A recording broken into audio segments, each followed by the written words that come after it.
প্রাণঘাতী হামলার শিকার কংগ্রেসের এক পঞ্চায়েত সদস্য। ঘটনাকে ঘিরে চাঞ্চল্য ছড়িয়েছে মালদার চাঁচল থানার কলিগ্রাম দোসরকি এলাকায়। মঙ্গলবার কাজ ছেড়ে বাড়ি ফেরার পথে রাজ্য সড়ক দিয়ে বাইক নিয়ে যাওয়ার সময় কলিগ্রাম পঞ্চায়েতের কংগ্রেস সদস্য আমিনুল হককে একদল যুবক ঘিরে মারধর করে।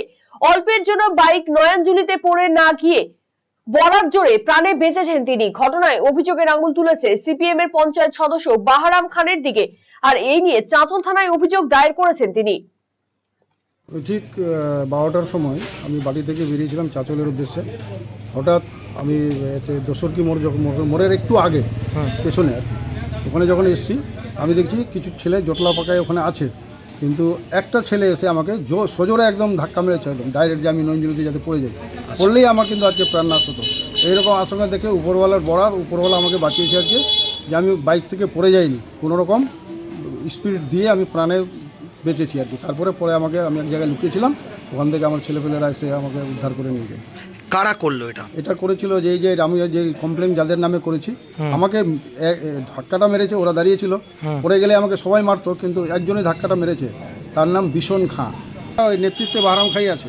উনি কি কোন দল করেন? পরশুদিন মিটিং করে, ও সিপিএম করে, কিন্তু তৃণমূলের সঙ্গে এখন ঘেঁষাঘেঁষি আছে ওর। আচ্ছা, ওই কি কারণে এই আক্রোশ? কী কারণে আক্রোশ আমি তো কিছু বুঝতে পারছি না। অনির্বাণ রায়চৌধুরীর জায়গায় একটা ঝামেলা ছিল, 2012 সালে আমি মীমাংসা করে দিয়েছিলাম, সেহেতু আমাকে থানায় এসে সাক্ষী দেওয়াই ছিল আর কি। এটা একটা হতে পারে। আরেকটা হতে পারে যে আমার তো এরকম কারোর সঙ্গে গণ্ডগোল নাই এই অদ্যাবধি, কিন্তু হতে পারে যে ছেলেমেয়েদের সঙ্গে যে গ্রামে যে গণ্ডগোলগুলো হচ্ছে তার একটা জের। যদিও হামলার চেষ্টার অভিযোগ ভিত্তিহীন বলে দাবি পঞ্চায়েতের সিপিএম সদস্য বাহারাম খানের। আমার সঙ্গে ওর কোনো দিনের কোনো বিবাদ নাই, কোনো দিনের কোনো ঝগড়া নাই, বরঞ্চ জোটে ওর সঙ্গে একসঙ্গে লড়াই করে তৃণমূলকে হারিয়ে আমরা দুজন পাস করেছি। এবার ওকে প্রধান করার জন্য কত কি না করেছি, আর আজকে ও যে আমার মিথ্যা একটা আমার নাম দিচ্ছে, আমি স্বপ্নতেও জানি না। হ্যাঁ, একদম জানি না। আমি এখন আপনার মুখ থেকে শুনছি, আমি একটুও জানি না কিছু। তাহলে কি ফাঁসানোর চেষ্টা? একদম পুরো ফাঁসানোর চেষ্টা।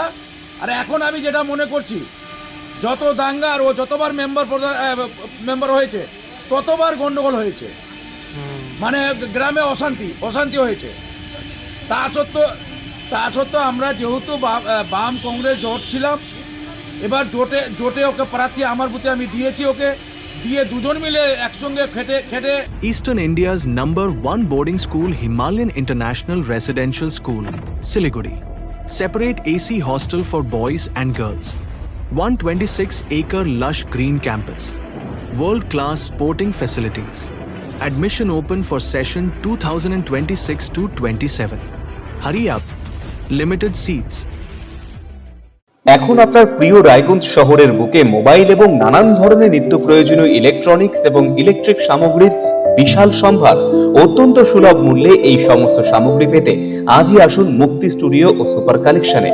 Surya Khaitan, Kent, Nokia, Oppo, itel, Realme, T series সহ নানান বিখ্যাত কোম্পানির সুপার কালেকশন আপনার মন জয় করবে। তাই মনের মতো fan, electric iron, geyser, water purifier, sound system, TV, washing machine সহ বিভিন্ন কালেকশন পেতে আজই চলে আসুন রায়গঞ্জ স্টেশনের সম্মুখ ও উকিলপাড়া কমল টকিজ সংলগ্ন সুপার স্টকিস্ট মুক্তি স্টুডিও ও সুপার কালেকশনে। মুক্তি studio and super collection, station road, Mohanbati, Raiganj.